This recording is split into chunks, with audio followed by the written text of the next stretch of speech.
Let's get to it. Today's fly is going to be a Gurgler. We're rolling with another one of my favorite hooks, another Umpqua. It's nice and sticky, especially since that beer just flew everywhere. Cool. Moving to a 210 waxed thread. When you're working with foam, you always want a good 210 denier. You want something strong enough to really give you some solid strength when you're pulling foam down. Later on, we're going to be putting a little piece of foam on this to keep it floaty. And at that point, the 210 is going to come in good handy.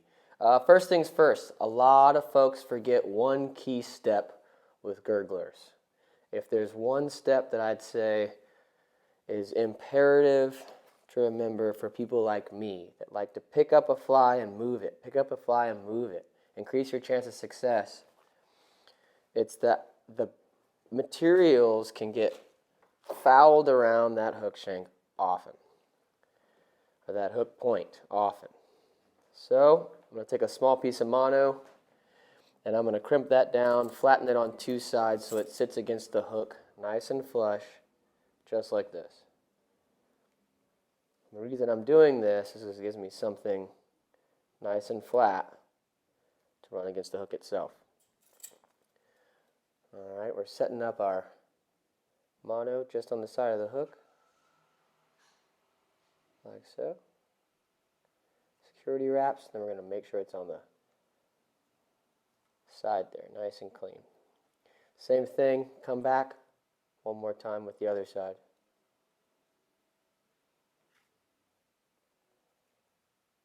Thumbnail it, keep it level. Awesome. Now what we've done is we've left a big loop back here. That's going to keep all of our material from coming over the hook point as often.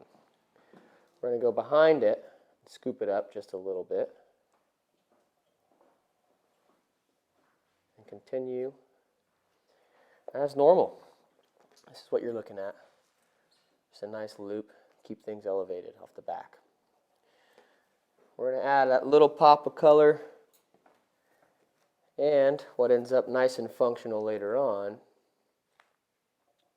is a piece of chenille, in this case, size medium in a nice fluorescent orange.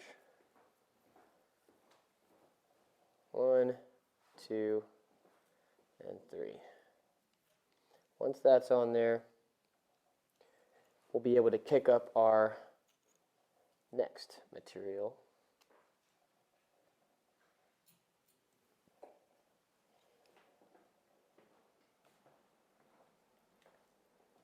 All right, keeping it clean, keeping it clean. Let's go ahead and flip the hook over and add some of my favorite, as you know, Sight Casts Easy Shrimp Eyes. This particular moment, we're using a fluorescent orange. We're going to lay those right in the pocket, just like so. We're going to come over the top of it with some security wraps, and then we're going to pull upwards to really pull that material down. Now that it's there solid, we can run up towards the chenille and right back down once we got them in a desirable spot. There we go. Cover those up nicely. Then we're going to flip back over. First things first, crystal flash. I'm going to do a little mashup here. We're going to do a little bit of this crystal flash in a UV gray, which is kind of purple, kind of green, depends on what light's hitting it. We're going to grab 2 strands of that, hold them to the side, and grab 2 strands of crystal flash in a black. All right, we're going to find the middle point of that as well. Be nice to your fibers here. Keep them all clean. Get them set up about the same end-to-end lengths. Let's cut those right down the middle. How's that? We can keep all those together. Now we've got a little bit of black, a little bit of purple. As we all know, Gurglers themselves are really trying to imitate, as close as they can, a nice popping shrimp on the surface when thrown here in the salt, but don't hesitate to use this against your largemouth or smallmouth even. In this particular case, and usually I'm tying for redfish. I like to stagger my clips when I'm trimming, just to give it a nice natural kind of presentation at the end.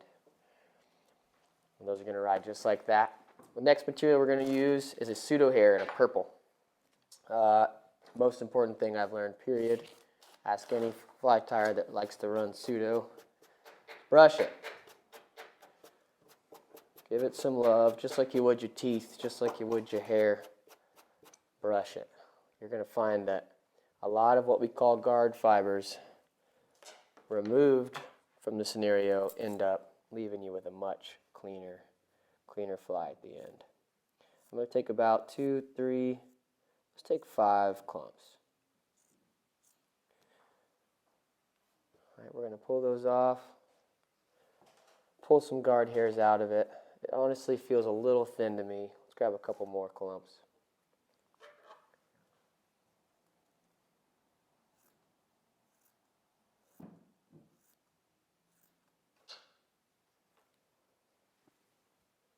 Same thing, pull some guard hairs here.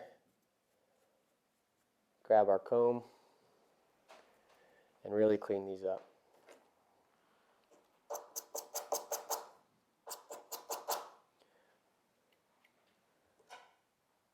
Let's add those together. One more little cleanup. We should be ready to go here. That's a perfect little tail for this guy. That's going to go right on top of our crystal flash. And we're going to measure out about the same length as the flash we've got here.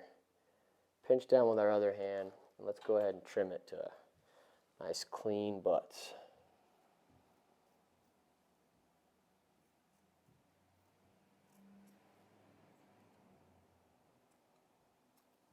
All right, once you've got those nice and cleaned up, we're ready to sit them on top. Start with 2 security wraps. And then again, like always, take your time, make sure it's where you want it to end up, and lift upwards with your thread to pull those fibers down. Advance forward, and then wrap it straight back towards the eye of the hook. Trim off our excess.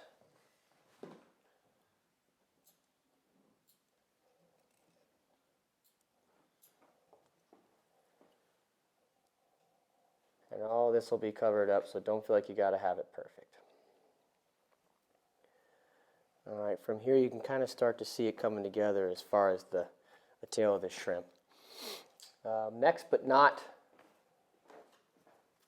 at all the last, is a piece of foam. You're going to notice I cut that to a little bit of a point, and all that's going to do is give me a little bit easier piece of foam to work with. I'm going to keep it 3mm piece of foam here. I'm going to keep it at its normal length and just go ahead and start right at the tip of it just to get it locked on. I'm going to rotate back in some pretty wide swings with my thread here, and then X that up and then slowly tighten it down. It'll look like a big ball of mess, but this particular taper is going to come in handy very soon, and you'll see why next. As we move our thread back, we're going to move to some leggy chenille. In this case, a UV Light Flex Tan, or Flex Wrap in tan. It's beautiful. It's tan, but it's got that nice purple to it, and it really does a good job of creating that shrimpy-like leg underneath the foam back here. We'll start those about halfway down. Security wraps. And we're going to lift up high, make sure it's down tight. Pull our fibers back here and work it all the way back as far as our thread goes. We're going to work the thread all the way back to where that foam was laying, and then head towards the eye of the hook, get out of the way. We're going to palmer those down, pulling as much of this fiber, because it's nice and bushy. We're going to pull as much of it as we can out of the way as we move forward. You'll need about 3 or 4 wraps. We're going to pull our thread back. Don't feel like you can't get in here and trim some of these pieces that are in the way out. Cinch it down, keep it down nice and tight. And secure it.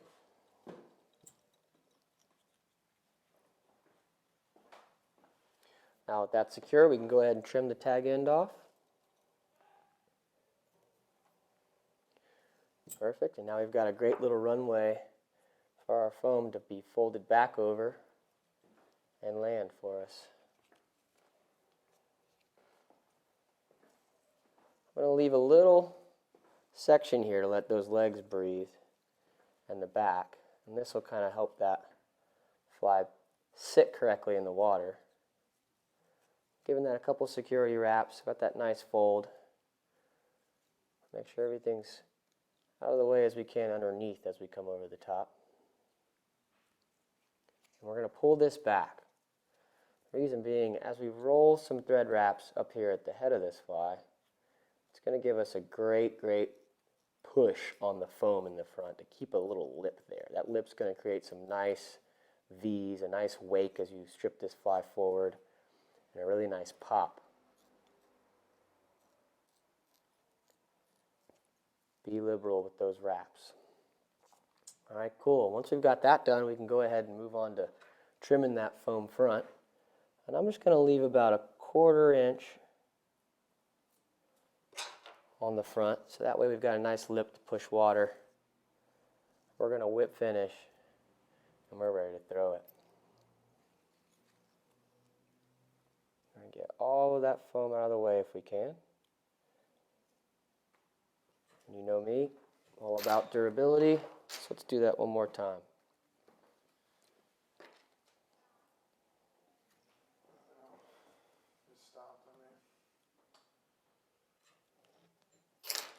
Bada bing.